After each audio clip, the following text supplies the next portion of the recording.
हाँ जी बच्चों, welcome back in class of dividend policy.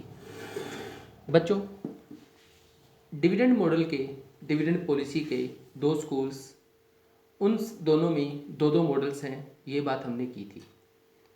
जहाँ डिविडेंड पॉलिसी का रेलेवेंस था स्कूल वन, वो उसके दोनों मॉडल अपने हो चुके थे। जो स्कूल टू था, जहाँ डिविडेंड पॉलिसी का रेलेवेंस नहीं था, उसका एक कंसेप्ट हमने एमएम मॉडल यहाँ पे किया था।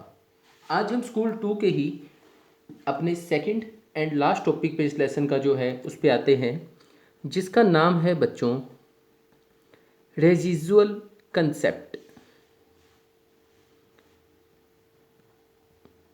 ठीक है, या कंसेप्ट ऑफ डिविडेंड। बच्चों, डिविडेंड के रेजिजुअल कंसेप्ट का क्या मतलब है, पहले ध्यान से सुनो, उसके बाद इसकी नोटिंग देखते हैं। बच्चों, डिविडेंड को इस कंसेप्ट के हिसाब से चले तो डिविडेंड को आपने पैसिव डिसीजन मानना है। पैसिव मतलब जो सेकंड पे आता है, फर्स्ट नहीं। इसका मतलब डिविडेंड का डिसीजन लेना इस कंसेप्ट के हिसाब से मेन नहीं है। तो मेन क्या है? मेन है बच्चों इन्वेस्टमेंट का डिसीजन लेना। आप जानते हो कि जो पैट होता है वो दो जगह यूज़ हो सकता है, या तो उसको रिटेन किया जाए जिसके बाद उसकी इन्वेस्टमेंट होती है, या उसको डिविडेंड दिया जाता है। ठीक है ना? तो अब तक जो आपने तीन मॉडल्स पढ़े हैं वहाँ पे मेनली बात ही किसकी थी? डिविडेंड देना है या नहीं देना। हाँ, वो किस पे डिपेंड है वो बात की बात है। ठीक है, जैसे पहले दो मॉडल में हमने देखा कि डिविडेंड का देना या ना देना इन्वेस्टमेंट पे, इनकम कितनी आती है, रेट क्या है इन्वेस्टमेंट पे इनकम का, उस पर डिपेंड था। एमए मॉडल में तो कुछ ऐसा था ही नहीं, वो तो कहते दो या ना दो एक ही बात है, कोई इफेक्ट नहीं पड़ेगा कंपनी की वैल्यू पे। ये कहता है कि सबसे जो मेन है ना वो इन्वेस्टमेंट का डिसीजन है, ना कि डिविडेंड का। आप पहले ध्यान दो इन्वेस्टमेंट पे। इन्वेस्टमेंट होने के बाद कुछ पैसा बच जाए तो डिविडेंड दो, नहीं तो मत दो। मतलब डिविडेंड को लेके सोचना तो है ही नहीं। सोचना किसको है? इन्वेस्टमेंट को लेके। ठीक है ना? आपके पास जितना पैट आया, आपने पहले उसकी इन्वेस्टमेंट की जितनी आपको नीड थी, उसके बाद देखो बचता है तो डिविडेंड दो, नहीं तो मत दो। आइए देखते हैं इसके कंसेप्ट में, इसके टेक्स्ट में क्या लिखा जाए। ठीक है, क्या कहता है देखिए, इस कंसेप्ट के अकॉर्डिंग हम चलते हैं तो आपने कहना है डिविडेंड डिसीजन इज ए, आप लिखेंगे पैसिव डिसीजन। ठीक है, मतलब जो सेकंड पे आता है, जो आपका मेन डिसीजन नहीं है। ठीक है जी, यहाँ लिखते हैं आगे, एक company need not to decide. Decide की नीड ही नहीं है यहाँ पे, क्या? As to how much dividend is to be paid. ठीक है बच्चों, मतलब इस चीज़ की डिसाइड की नीड नहीं है कि कंपनी यहाँ डिविडेंड कितना देगी, नीड ही नहीं है, छोड़ दो इस बात को। ठीक है, इंस्टीड मतलब इसकी बजाय इट डिसाइड्स, इट मतलब कंपनी, क्या डिसाइड किया जाएगा? क्या डिसाइड किया जाएगा? That how much amount of PAT should be retained. ठीक है, डिसीजन में किस बात का डिसीजन लेना है कि कितना पैसा यहाँ पे रिटेन किया जाए, बजाय कि किसके, कितना पैसा आपको डिविडेंड में देना है। ठीक है जी, रेजिजुअल इसका मतलब ही क्या होता है हिंदी में? बचा खुचा। ठीक है, डिविडेंड तो बचा खुचा डिसीजन है, मतलब डिसीजन तो है ही नहीं। डिसीजन है ही नहीं डिविडेंड, डिसीजन है रिटेंशन का। रिटेंशन के बाद बच गया तो दे देंगे, नहीं तो नहीं देंगे, सोचना नहीं है उस पॉइंट पे। ठीक है जी। अच्छा, अब इस कंसेप्ट को आप इस 3 स्टेप्स में समझो।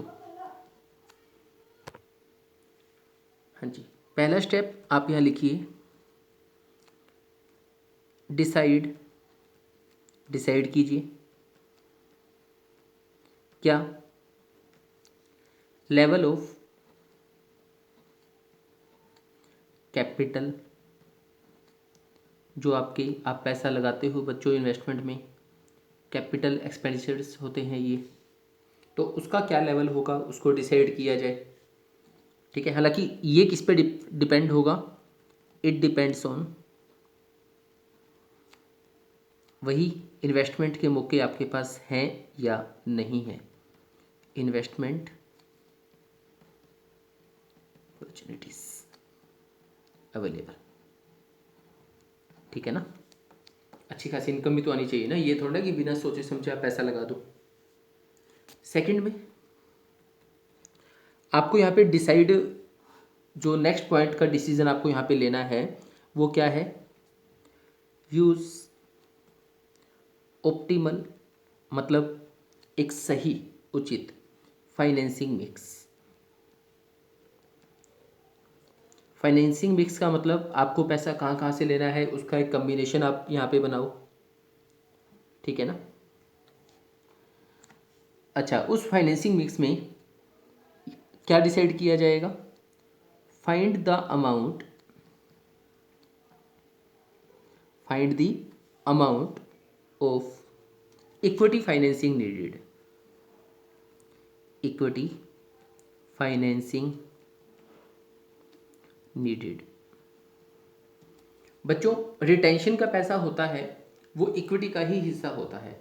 आपने कंपनी अकाउंट्स पढ़ा होगा, कंपनी अकाउंट्स में जो भी आपका रिटेन्ड वाला पैसा होता है वो कंपनी के जो इक्विटी वाले होते हैं, इक्विटी यूनिट्स वाले, उन्हीं का ही तो माना जाता है ना, माना क्या जाता है, होता ही इन्हीं का है। ठीक है, हाँ, कंपनी ने अपने पास बचाया होता है वो बात अलग है। ठीक है, तो आपको देखना कि इसमें इक्विटी का कितना पैसा चाहिए, मतलब कितना रिटेन किया जाए। थर्ड, उसके बाद इफ़ अवेलेबल पैट, जो आपके पास पैट है, इज़ इन एक्सेस, ज़्यादा में है, किससे ज़्यादा, जितना आपको यहाँ पे चाहिए इन्वेस्टमेंट के लिए उससे ज़्यादा, देन द नीड, किसकी नीड, इन्वेस्टमेंट की। ठीक है, देन जो बचा हुआ पैसा होगा उसको यूज़ किया जा सकता है, कैन बी यूज्ड, किस काम के लिए, डिविडेंड के लिए। ठीक है ना, किसके लिए यूज़ किया जा सकता है बच्चों, डिविडेंड के लिए उसको यूज़ किया जा सकता है। ये आपको 3 स्टेप में आपके एग्ज़ाम में आता है, तो इसका कंसेप्ट यहाँ पे लिखना है। ठीक है। अच्छा, इसी केस में मान लो कुछ बचा ही नहीं, 10 लाख पैट आया, 10 लाख ही हमें यहाँ पे चाहिए था इन्वेस्टमेंट के लिए, तो हम डिविडेंड नहीं देंगे बच्चों। ठीक है जी। हाँ जी बच्चों, अब आपके सामने एक छोटा सा सम है किसका, रेजिजुअल कंसेप्ट का ही। इसकी स्टेटमेंट को देखो, इसका सॉल्यूशन निकालते हैं बच्चों। उन मॉडल्स की बजाय बहुत आसान है। ठीक है ना, ये बस एक पॉलिसी होती है, मतलब मान लो मैंने अपनी कंपनी जो बनाई हुई है उसका मैंने क्या डिसीजन लिया हुआ है कि डिविडेंड पॉलिसी को आपका तो रेजिजुअल डिसीजन ही मान के चलेंगे। ठीक है, मतलब यहाँ पे कुछ ऐसा साबित किया जाए जैसे वहाँ पे उसकी एजम्पशंस लेके उसको सेट किया जाता था तीनों मॉडल्स में, यहाँ ऐसा सिस्टम नहीं चलाना आपको। बहुत सिंपल सा कंसेप्ट है, आपने पहले इन्वेस्टमेंट का सोचना है, उसके बाद कुछ बचे तो डिविडेंड देना है, नहीं तो नहीं देना, बस मोटी मोटी बात इतनी सी है। स्टेटमेंट है, देखिए आपके पास आपकी इनकम की एंड इन्वेस्टमेंट की डिटेल है 5 साल की। ठीक है, ये एक्सपेक्टेड है बच्चों, ठीक है ना। ये एक्सपेक्टेड है, ध्यान से, मतलब पिछले 5 साल का डाटा नहीं है, आने वाले 5 साल का एक्सपेक्टेड है कि क्या हो सकता है। अब नेट इनकम है, पहले साल 50 lakh, 40 lakh, 25 lakh net income means PAT, ठीक है। 20 लाख, 15 लाख इन्वेस्टमेंट, 20, 25, 32, 40, 50 लाख। अभी जो कंपनी का कैपिटल का कम्बिनेशन है उसमें इक्विटी के जो यूनिट्स हैं वो 10 लाख है बच्चों, ठीक है। अभी जो डीपीएस है वो कितना है, 5, जो डिविडेंड है अभी। अच्छा, क्या डिसाइड किया जाए, डीपीएस, आपको डीपीएस निकालना है इन पांचों केस में, कब, मानते हुए कि डिविडेंड पॉलिसी जो है वो क्या है, एक रेजिजुअल डिसीजन है बच्चों, ठीक है। कोई दिक्कत नहीं है, बहुत आसान चीज़। आप क्या कीजिए, आप यहाँ पे ना कॉलम बना लो, 6 कॉलम बना लो।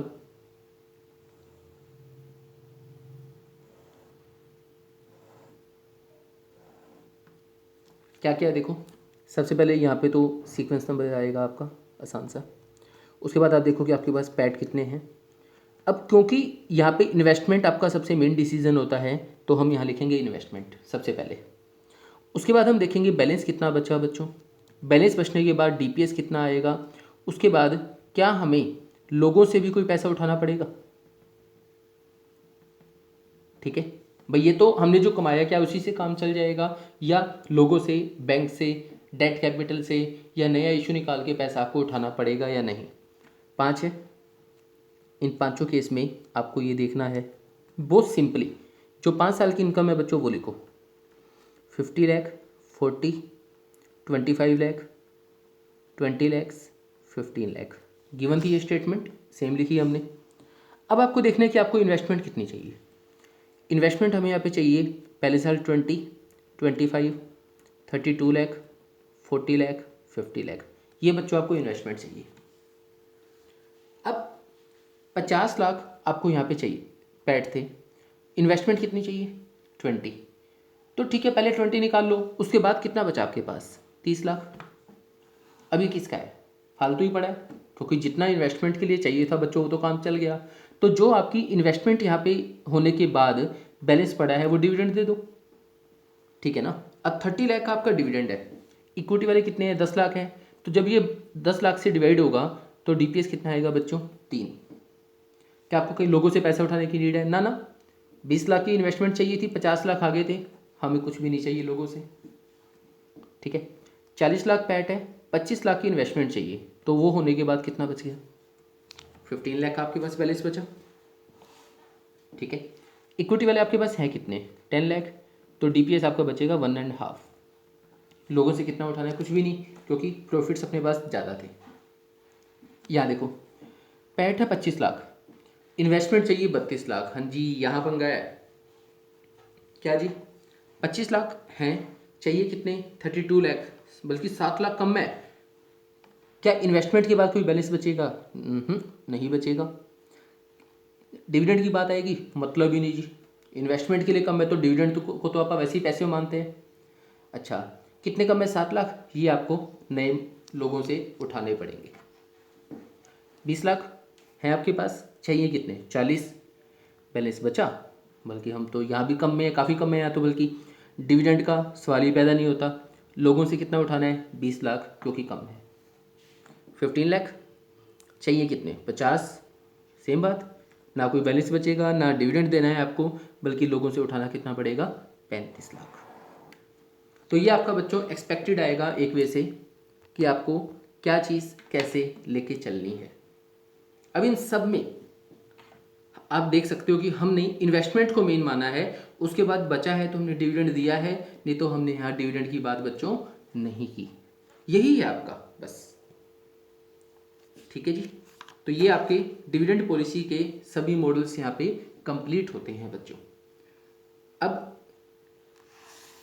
इसके छोटे छोटे ना कुछ कंसेप्ट्स हैं भाई, किस किस का इफेक्ट पड़ता है डिविडेंड पॉलिसी पे, ठीक है, कौन कौन से ऐसे पॉइंट्स हैं, कौन कौन से ऐसी चीज़ें हो सकती हैं।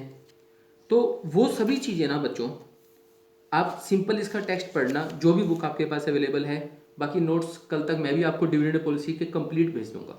ऑलमोस्ट ओके हैं, थोड़ा सा काम बाकी है वो आज हो जाएगा, ठीक है ना। तो जो भी आपको किसी पॉइंट में दिक्कत लगे, कंसेप्ट मैंने आपको ऑलमोस्ट समझा दिए हैं, जो भी आपको दिक्कत लगे बच्चों फ़ोन पे या व्हाट्सएप पे आप पूछ सकते हो।